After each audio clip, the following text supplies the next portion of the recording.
उम्मीद मत छोड़ो, कल का दिन जो है ये आज से भी बेहतर होगा। देखिए, पूरी दुनिया उम्मीद पे कायम है और आप भी उम्मीद बनाए रखिए। इस बार नहीं तो अगली बार सफलता ज़रूर मिलेगी और उसके लिए आपको सही दिशा में प्रयास करना पड़ेगा। तो लगे रहिए और आने वाली परीक्षा की तैयारी में जुट जाइए। नमस्कार दोस्तों, आज की वीडियो में करेंगे हम 24 अगस्त के सभी महत्वपूर्ण करंट अफेयर पे। देखिए, आज टोटल हम 14 महत्वपूर्ण प्रश्नों पर चर्चा करेंगे और साथ में इनसे जुड़े जितने भी स्पेशल फैक्ट हैं उन पर पूरे डिटेल में चर्चा करेंगे। तो शुरू से लास्ट तक वीडियो में बने रहिए और इस वीडियो को पूरा देखने के बाद आप इसकी पीडीएफ फाइल जो है उसको डाउनलोड कर सकते हैं। नीचे डिस्क्रिप्शन बॉक्स में इसकी लिंक मिल जाएगी और साथ में आप 2018, 19 और 20 और 2021 की पीडीएफ भी डाउनलोड कर सकते हैं। इन सभी की लिंक डिस्क्रिप्शन बॉक्स में दी गई है। और देखिए, जो लोग नए हैं वो चैनल को सब्सक्राइब जरूर कर लेंगे, साथ में बेल आइकन प्रेस कर देंगे ताकि आने वाले सभी वीडियोस का नोटिफिकेशन आपको ऑटोमेटिक मिल जाए और वीडियो को लाइक और शेयर भी कर दीजिएगा। देखिए, आज के करंट अफेयर का पहला प्रश्न है कि भारत, अमेरिका, ऑस्ट्रेलिया और जापान के बीच में मालाबार अभ्यास 2021 का आयोजन कब से कब तक किया गया था। तो देखिए, आपको बता दूं, जो आपका भारत, अमेरिका, ऑस्ट्रेलिया और जापान के बीच का एक अभ्यास है, इसका नाम है मालाबार अभ्यास। ठीक है, तो इसका जो आयोजन है ये 26 से 29 अगस्त तक जो है चलेगा। यानी कि 26 को ये भी स्टार्ट होना है और 29 अगस्त को ये समाप्त होगा। देखिए, जो मालाबार अभ्यास है ये बहुत ही चर्चित है और एग्जाम में बहुत बार पूछा गया है। तो आइए देखते हैं कि मालाबार अभ्यास क्या चीज़ है, इसमें कौन कौन से देश ने शुरुआत में पार्टिसिपेट किया था, कौन सा देश किस वर्ष जो है इसमें शामिल हुआ। ये सारे फैक्ट एग्जाम में पूछे गए हैं। तो पॉइंट वाइज मैं आपको बताऊंगा, ध्यान सुनिएगा।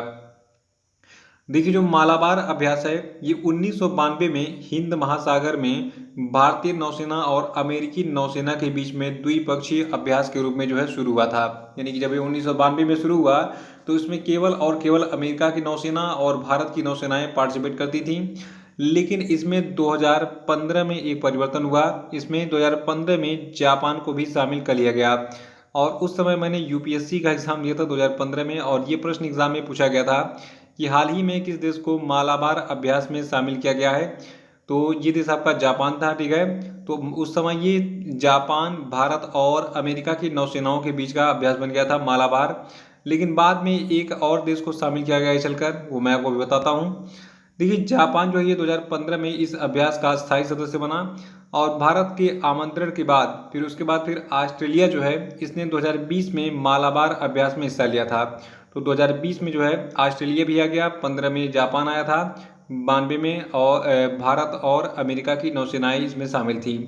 तो अब ये चार देशों का एक नौसैनिक अभ्यास बन गया है, कौन, मालाबार।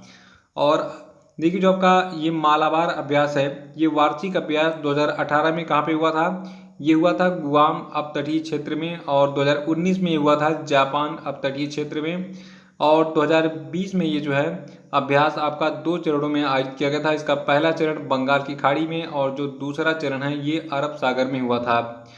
और जो 2021 का अभ्यास है इसके बारे में आपको बता दूं।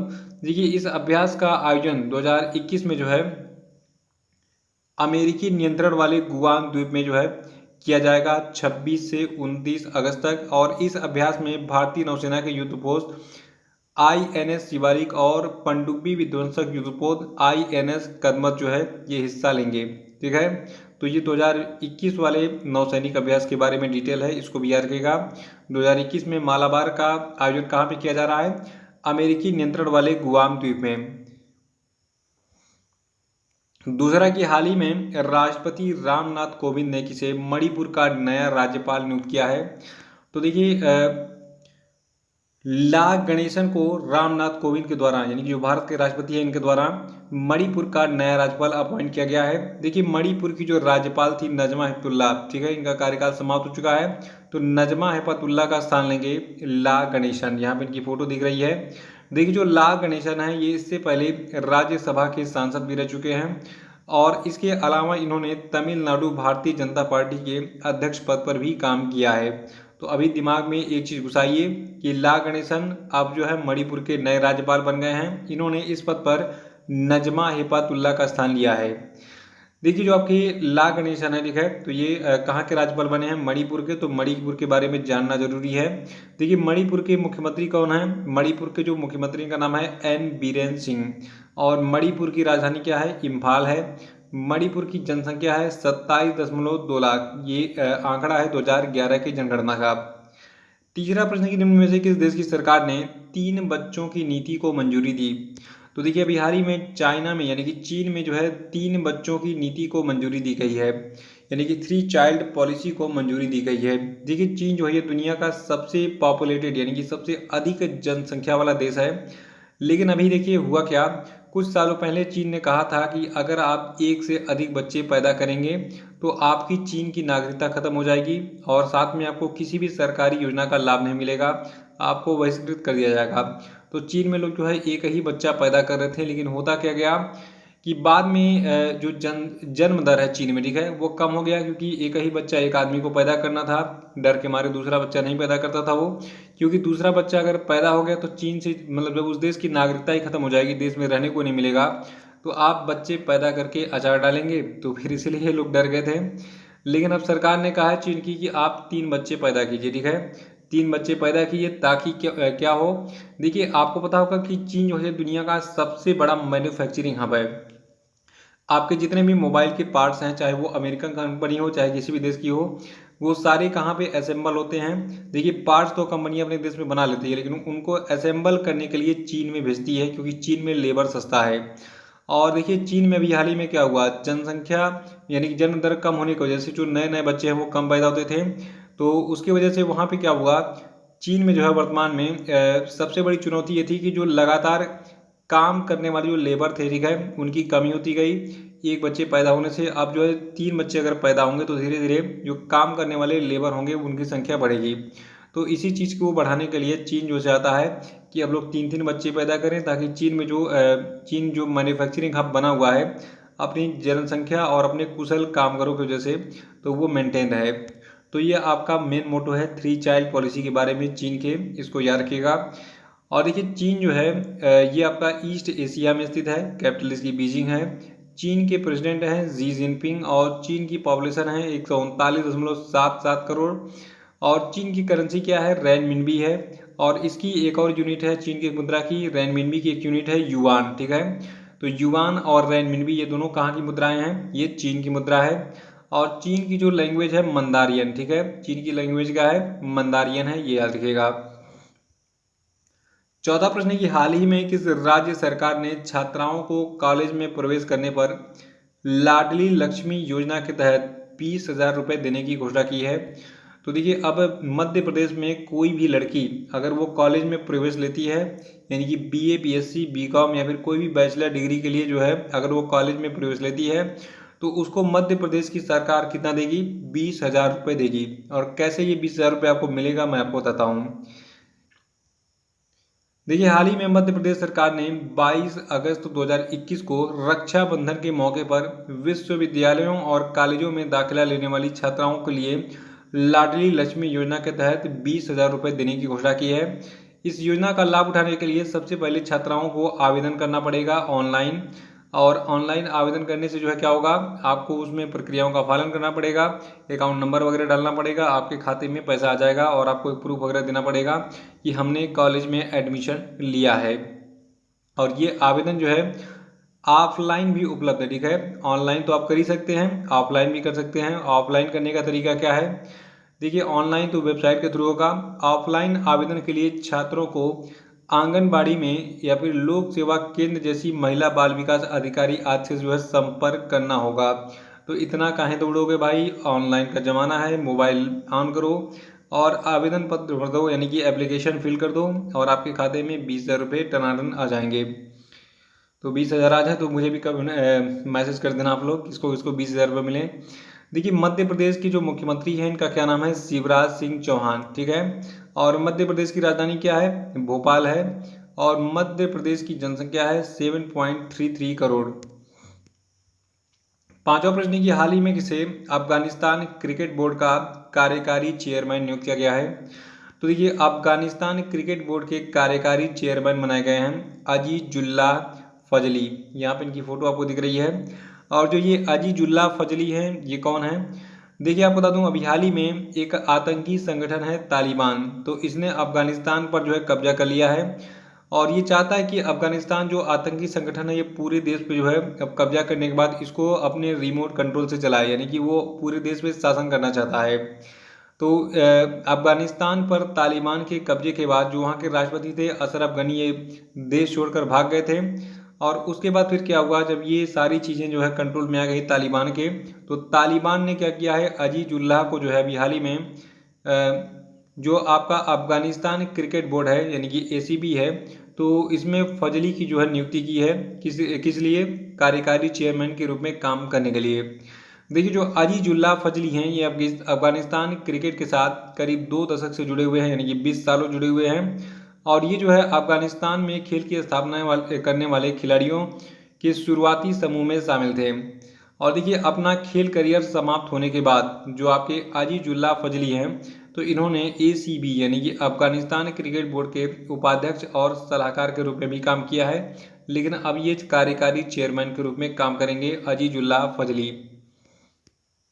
कितने लोग बता सकते हैं कि अफगानिस्तान की राजधानी क्या है, जरा कमेंट बॉक्स में बताइए, क्योंकि मैंने पिछले दिनों आपको जो है बार बार बताया है अफगानिस्तान के बारे में। तो जितने भी फैक्ट पता है जरा सा बताइए, देखते हैं कौन कौन बता सकता है। छठवां प्रश्न की ब्रॉडकास्ट ऑडियंस रिसर्च काउंसिल यानी कि बार्क ने किस व्यक्ति को अपना नया मुख्य कार्यकारी अधिकारी नियुक्त किया है। तो देखिए ब्रॉडकास्ट ऑडियंस रिसर्च काउंसिल के नए मुख्य कार्यकारी अधिकारी कौन बनाए गए हैं, नकुल चोपड़ा। यहाँ पे चोपड़ा जी का फोटो दिख रहा है आपको। देखिए हाल ही में टेलीविजन निगरानी agency broadcast audience research council ने नकुल चोपड़ा को 25 अगस्त 2021 से अपने मुख्य कार्यकारी अधिकारी के रूप में नियुक्त किया है। और ये इस पद पर सुनील लुल्ला का स्थान लेंगे। नाम कितना मस्त है, सुनील लुल्ला, ठीक है। तो याद करने का ये तरीका है। तो नकुल चोपड़ा बन गए हैं ब्रॉडकास्ट ऑडियंस रिसर्च काउंसिल के नए सीईओ, और इन्होंने इस पद पर सुनील लुल्ला का स्थान लिया है। देखिए जो ब्रॉडकास्ट ऑडियंस रिसर्च काउंसिल है, इसकी स्थापना 2010 में की गई थी। मुख्यालय इसका मुंबई में है और इसके अध्यक्ष पुनीत गोयनका है। सातवां प्रश्न की केंद्र सरकार ने भविष्य में देश के एक्सपोर्ट को बढ़ावा देने के लिए और micro small and medium enterprises और अन्य कंपनियों की मदद के लिए किस फंड को लॉन्च किया है। तो देखिए इस फंड का नाम है उभरते सितारे फंड। नाम कितना मस्त है, उभरते सितारे फंड। देखिए नाम से आपको एग्जाम में कन्फ्यूजन हो सकता है। एग्जाम में अगर पूछेगा कि उभरते सितारे फंड किससे संबंधित है, तो ये संबंधित है भारत में जो है एक्सपोर्ट को बढ़ावा देने, micro small and medium enterprises और अन्य कंपनियों की मदद के लिए फंड प्रोवाइड करने के लिए एक योजना है केंद्र सरकार की। बाकी सितारे नाम समझ के ये लोग समझ जाएंगे कि जो टिकटॉक पे वीडियो बनाते हैं तो वो उभरते सितारे हैं और उनके लिए जो है ये योजना शुरू की गई है। तो ऐसा बिल्कुल नहीं है। उभरते सितारे फंड योजना शुरू की गई है। जो लोग micro small and medium enterprises यानी कि जो लोग कुछ नया बिजनेस स्टार्ट कर रहे हैं उनको पैसे देने के लिए, फंड प्रोवाइड करने के लिए इस योजना को शुरू किया गया है। और इस योजना को भी हाल ही में लॉन्च किया है भारत की वित्त मंत्री निर्मला सीतारमण ने।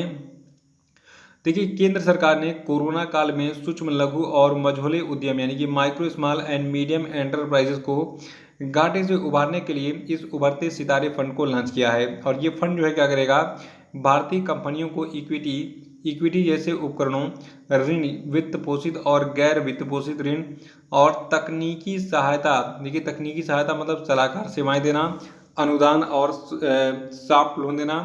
तो इनमें निवेश के माध्यम से वित्तीय और सलाहकार सेवाओं दोनों को संरचित समर्थन का मिश्रण है। यानी कि हम सीधे सीधे ये कह सकते हैं कि जो लोग नई कंपनियां शुरू कर चुके हैं उन कंपनियों, देखिए वो कंपनियां कोरोना काल में कुछ कंपनियां घाटे में भी चल रही हैं, क्योंकि देखिए नई कंपनी लॉन्च होती है तो उसके लिए बहुत मेहनत करना पड़ता है। उसके सारे प्रोडक्ट को मार्केट में लाने में और उसको बेचने में बहुत सारी चीज़ों का मतलब कठिनाइयों का सामना करना पड़ता है।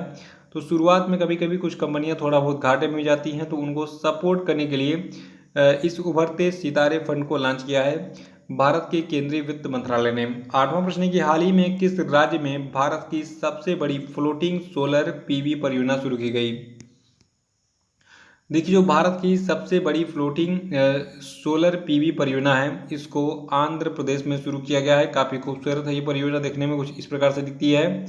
देखिए हाल ही में जो एनटीपीसी है, ठीक है, इसने आंध्र प्रदेश के विशाखापत्तनम में अपने सिमहाद्री थर्मल स्टेशन के जलाशय पर 25 मेगावाट बिजली क्षमता की भारत की जो सबसे बड़ी फ्लोटिंग सोलर पीवी परियोजना है इसको शुरू किया है। और इस परियोजना को जो है फ्लेक्सिबिलाइजेशन योजना के तहत जो है स्थापित किया गया है। और ये फ्लेक्सिबिलाइजेशन योजना के तहत स्थापित होने वाली भारत की पहली सौर परियोजना यानी कि सोलर प्रोजेक्ट भी है, इसको याद रखिएगा। देखिए जो आपका फ्लेक्सिबिलाइजेशन योजना है, इसको 2018 में भारत सरकार के द्वारा अधिसूचित किया गया था, इसको जरूर याद रखिएगा। और देखिए आपको बता दूं, जो आपका ये जो फ्लोटिंग सोलर पीवी प्रोजेक्ट बनाया गया है, तो इसकी क्या खास बात है। देखिए आंध्र प्रदेश में बनने वाला जो आपका ये फ्लोटिंग सोलर पीवी प्रोजेक्ट है, ठीक है, तो ये एनटीपीसी का जो फ्लोटिंग सोलर प्रोजेक्ट है, ये सियाद्री जलाशय की सतह के 75 एकड़ एरिया को कवर करता है। यानी कि टोटल ऐसे देखा जाए तो ये 75 एकड़ एरिया को कवर करता है, ये जो आपका सोलर पावर प्रोजेक्ट है। और इस प्रोजेक्ट से जो है कुल 7,000 घरों में रोशनी मिलेगी, यानी कि 7,000 घरों को सप्लाई मिल सकेगी बिजली की। और आपको बता दूं, इस परियोजना से सालाना 46,000 टन कार्बन डाइऑक्साइड उत्सर्जन और 1,364 मिलियन लीटर पानी की बचत होगी, जो कि एक वर्ष में 6,700 घरों की आवश्यकता को पूरा कर सकेगी। तो पानी की बचत होगी, उस पानी से जो है कुल 6700 घरों में पानी की आवश्यकता को पूरा किया जाएगा और 46,000 टन कार्बन डाइऑक्साइड का उत्सर्जन जो है कम हो जाएगा इस सोलर पावर प्लांट के जो है लगने से। और देखिए आंध्र प्रदेश की बात कर लेते हैं, जहां पर ये प्रोजेक्ट लगाया गया है। देखिए आंध्र प्रदेश के राज्यपाल हैं विश्वभूषण हरिचंदन और यहाँ के मुख्यमंत्री हैं YS जगनमोहन रेड्डी। और आंध्र प्रदेश की पॉपुलेशन है 4.94 करोड़। और एनटीपीसी जो है जिसने इस प्रोजेक्ट को स्टार्ट किया है, देखिए इसके अध्यक्ष हैं एनटीपीसी के और प्रबंध निदेशक हैं श्री गुरदीप सिंह। और एनटीपीसी की स्थापना 1975 में की गई थी। मुख्यालय इसका नई दिल्ली भारत में स्थित है। और नवा प्रश्न है कि किस राज्य में स्थित हिसार हवाई अड्डे का नाम बदलकर महाराजा अग्रसेन अंतरराष्ट्रीय हवाई अड्डा कर दिया गया है। तो देखिए हिसार हवाई अड्डा आपका हरियाणा में स्थित है और ये हिसार हवाई अड्डा जो है महाराजा अग्रसेन अंतरराष्ट्रीय हवाई अड्डे के नाम से जाना जाएगा। देखिए हाल ही में हरियाणा के मुख्यमंत्री मनोहर लाल खट्टर ने हिसार हवाई अड्डे का नाम बदलकर महाराजा अग्रसेन अंतरराष्ट्रीय हवाई अड्डा कर दिया है। देखिए हिसार हवाई अड्डा एक घरेलू हवाई अड्डा है और ये जो है हरियाणा राज्य का पहला DGCA लाइसेंस प्राप्त सार्वजनिक हवाई अड्डा है। और 2024 तक, कब तक, 2024 तक ये हवाई अड्डा जो है इंटरनेशनल एयरपोर्ट बन जाएगा। इसमें काफ़ी सारा मॉडिफिकेशन चल रहा है। तो हिसार हवाई अड्डा जो है ये अब महाराजा अग्रसेन अंतर्राष्ट्रीय हवाई अड्डे के नाम से जाना जाएगा। और ये कहाँ पर स्थित है, हरियाणा में। और हरियाणा के राज्यपाल कौन है, बंडारू दत्तात्रेय। हरियाणा की राजधानी चंडीगढ़ है। मुख्यमंत्री हैं हरियाणा के मनोहर लाल खट्टर। 10वां प्रश्न की हाल ही में किस संगठन ने एक नया साइबर सुरक्षा multi donor trust fund launch किया है। तो देखिए संगठन का नाम है विश्व बैंक, याद रखिएगा। विश्व बैंक ने हाल ही में साइबर सुरक्षा multi donor trust fund launch किया है। और ये जो फंड है इसका मुख्य उद्देश्य वैश्विक ज्ञान के विकास, देश के आकलन, तकनीकी सहायता, क्षमता निर्माण और प्रशिक्षण के साथ साथ बुनियादी ढांचे और प्रौद्योगिकी में आवश्यक निवेश के साथ विश्व बैंक के सदस्य देशों में साइबर और डिजिटल सुरक्षा क्षमता और योग्यता को बढ़ाना है। और इस नए फंड को डिजिटल डेवलपमेंट पार्टनरशिप और अम्ब्रेला प्रोग्राम के तहत जो है संबद्ध ट्रस्ट फंड के रूप में विकसित किया गया है। देखिए विश्व बैंक ने इस फंड को लॉन्च करने के लिए 4 देशों एस्टोनिया, जापान, जर्मनी और नीदरलैंड के साथ हाल ही में भागीदारी भी की है। तो एक लाइन में दिमाग में फिट कर लीजिए कि विश्व बैंक ने हाल ही में साइबर सुरक्षा मल्टी डोनर ट्रस्ट फंड को लॉन्च किया है। और इसके बारे में मैंने आपको बता ही दिया है क्या चीज़ है ये। और विश्व बैंक की बात करें तो इसका मुख्यालय है वाशिंगटन DC USA में। विश्व बैंक का गठन जुलाई 1944 में किया गया था। विश्व बैंक के अध्यक्ष हैं डेविड माल्पस। 11वां प्रश्न की हाल ही में केंद्रीय सतर्कता आयोग यानी कि सेंट्रल विजिलेंस कमीशन ने किस व्यक्ति को बैंकिंग और वित्तीय धोखाधड़ी सलाहकार बोर्ड यानी कि advisory board for banking and financial frauds के अध्यक्ष के रूप में जो है फिर से नियुक्त करने की घोषणा की है। तो देखिए अभी हाल ही में TM भसीन को जो है अपॉइंट किया गया है, यानी कि फिर से नियुक्त किया गया इसी पद पर। किसके पद पर, बैंकिंग और वित्तीय धोखाधड़ी सलाहकार बोर्ड के अध्यक्ष के रूप में, ठीक है।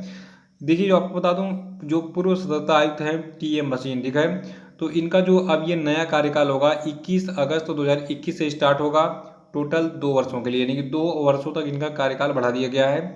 और केंद्रीय सतर्कता आयोग की बात करें तो इसका गठन हुआ था फरवरी 1964 में। मुख्यालय इसका नई दिल्ली में स्थित है। 12वां प्रश्न है कि धर्म या विश्वास के आधार पर हिंसा के कृत्यों के पीड़ितों की याद में अंतर्राष्ट्रीय दिवस किस तिथि को मनाया जाता है? तो देखिए ये तिथि आपकी है 22 अगस्त। याद रखिएगा, धर्म या विश्वास के आधार पर हिंसा के कृत्यों के पीड़ितों की याद में अंतर्राष्ट्रीय दिवस 22 अगस्त को मनाया जाता है।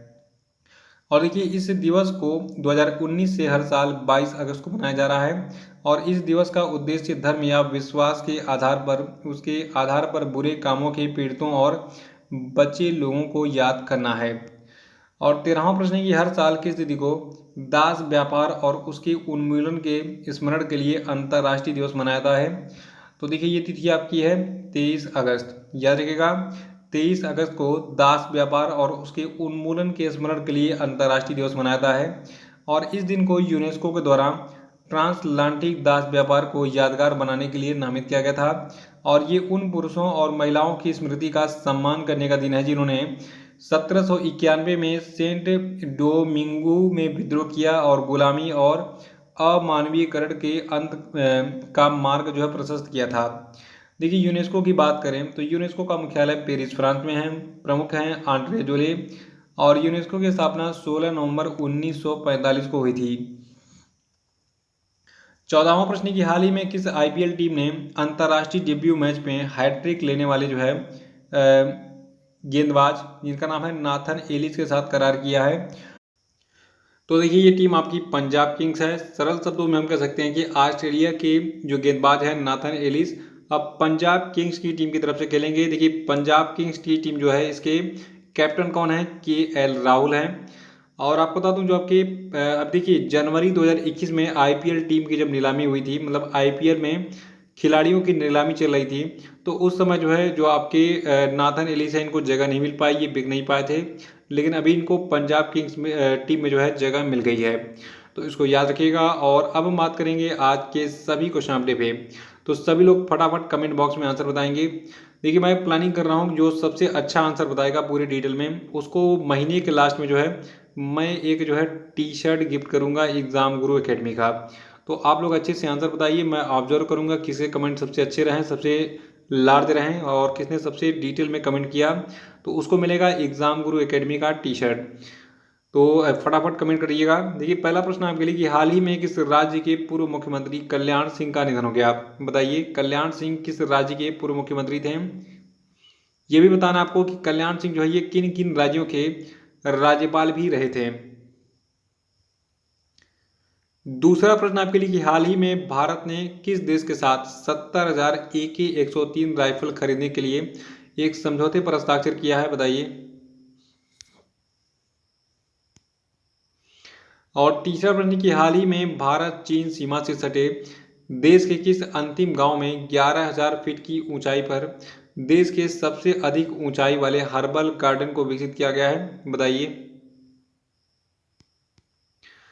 और चौथा प्रश्न आपके लिए कि विश्व खाद्य कार्यक्रम यानी कि वर्ल्ड फूड प्रोग्राम के अनुसार किस देश में 39 मिलियन लोगों में से 14 मिलियन लोग गंभीर भूखमरी का सामना कर रहे हैं? बताइए ये देश कौन सा है? पांचवा प्रश्न आपके लिए कि मलेशिया के नए प्रधानमंत्री कौन बने? इनका नाम बताइए।